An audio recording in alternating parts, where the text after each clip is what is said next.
Buenas doctora, espero que se encuentre bien.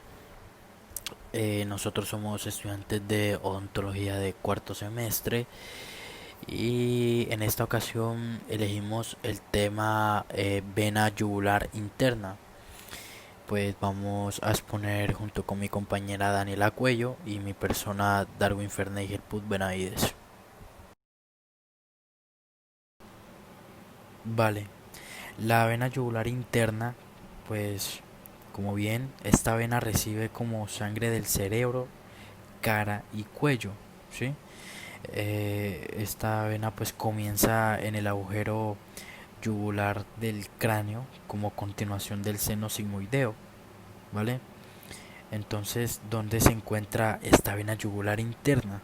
Pues bien, esta se localiza, digamos, en la zona cervical anterior, por lo que tiene, digamos, un recorrido que va desde el cráneo y la cara, y luego pasa por la parte delantera de la columna vertebral, hasta, hasta que la yugular interna llega, digamos, como a unirse con la vena subclavia. Entonces, ¿cuál sería su recorrido?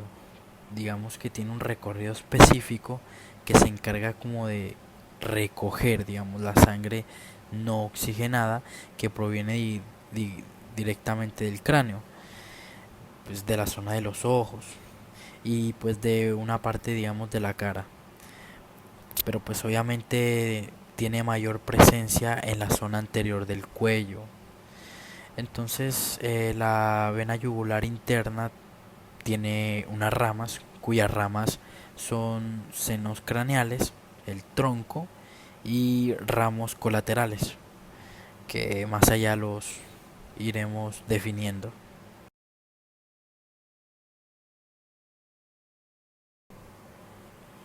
En esta diapositiva vemos que la vena yugular interna tiene su, digamos, su origen, como la vemos ahí, su trayecto y tiene su terminación, ¿sí?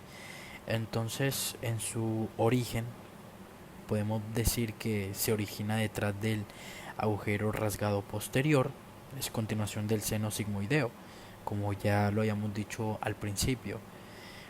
Vemos en su trayecto que desciende pues obviamente verticalmente, oblicua hacia adelante y lateralmente todo lo largo del cuello.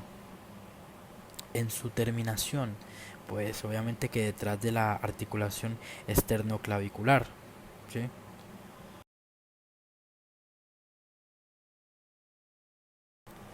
Entonces la vena yugular interna, digamos que en su recorrido, pues se encuentra, digamos, con las siguientes características, como lo estamos viendo, el espacio retroestileo, el triángulo carotidio y obviamente que bueno, se va a encontrar con lo que es la región esternocleidomastoidea.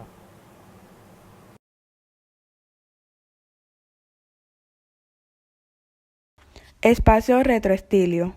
Por delante se encuentra la apófisis transversa cervical y por detrás el tabique de los músculos y ligamentos estíleos. En la parte lateral se encuentra la faringe y en la media el esternocleidomastoideo y el vientre posterior del digástrico. Triángulo carotídeo.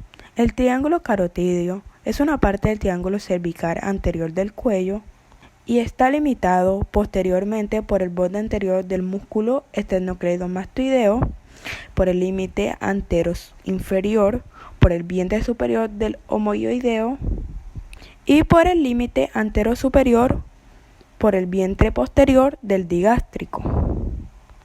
Su suelo está formado por partes de la membrana tiroidoidea, hipogloso y la faringe media o inferior.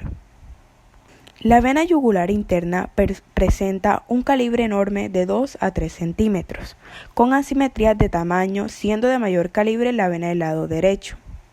Este vaso, que nace en la base del cráneo bulbo superior de la yugula, pasa por lateral a la carotidia interna y sigue luego en relación con la arteria carótida, común para terminar.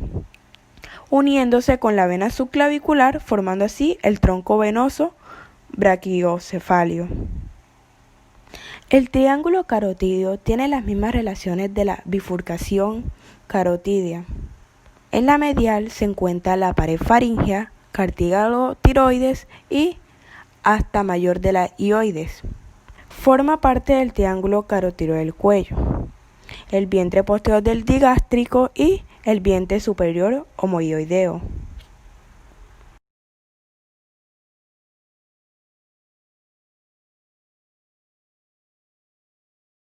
Músculo esternocleidomastoideo.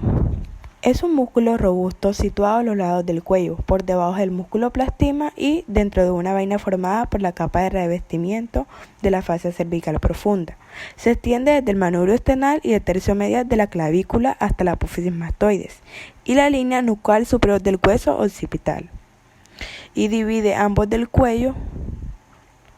lados del cuello en regiones cervical, anterior y lateral. Se puede decir también que su trayecto es cruzado por el homoioideo. Por la parte de atrás se relaciona con el escaleno anterior ocultando al frénico.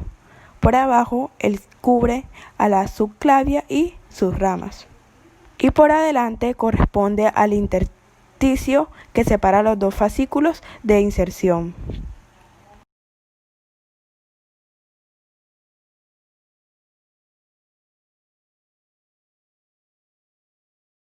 Afluentes de la vena yugular interna. Podemos encontrar el seno petroso inferior, el tronco tirolingofaringofacial y la vena tiroidea media.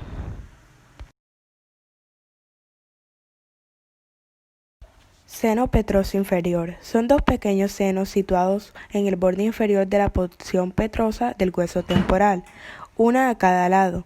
Cada seno petroso inferior drena el seno cavernoso en la vena yugular interna. El seno petroso inferior está situado en el surco petroso inferior, formado por la unión de la porción petrosa del hueso temporal con la basilar parte del hueso occipital.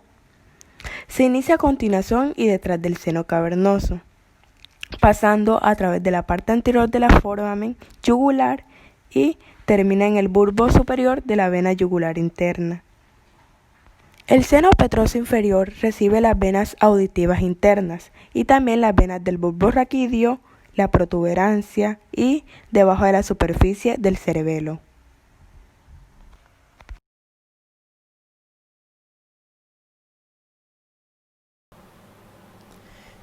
Tirolingofaringofacial, pues este tronco, digamos, es un tronco venoso presente en la región cervical.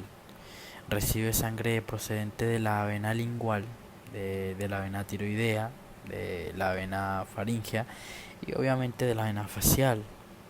Drena pues en la vena yugular interna muy cerca del borde superior del cartílago tiroides. Entonces, como bien sabemos, este tronco está formado por la desembocadura de las venas, como estamos viendo la vena tiroidea superior, la vena lingual. Bueno, en la vena lingual pues vemos que se origina de tres venas, que es la vena lingual profunda, la vena dorsal satélites y la vena ranina, o como bien se conoce, lingual principal, ¿sí?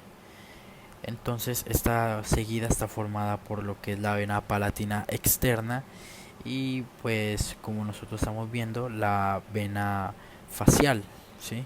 Entonces nosotros podemos decir que la vena facial se origina de la vena angular. Esta se forma del arco venoso nasal, pues en el cual desemboca la vena preparata o frontal. El origen se origina, digamos, a nivel en el surco nasogeniano, continuando, digamos, a la angular. En su trayecto y en su dirección, pues desciende por el surco nasogeniano, luego por la mejilla, llega al borde inferior de la mandíbula y desciende por fuera de la glándula submaxilar. Pues obviamente penetra en el cuello donde ahí termina. Y por último, encontramos la vena tiroidea media, que bien, eh, esta es una arteria que se origina en el tronco arterial brachiocefálico, pues ocasionalmente nace en la aorta, también en la arteria carótida común derecha, la arteria subclavia o la arteria torácica interna, ¿sí?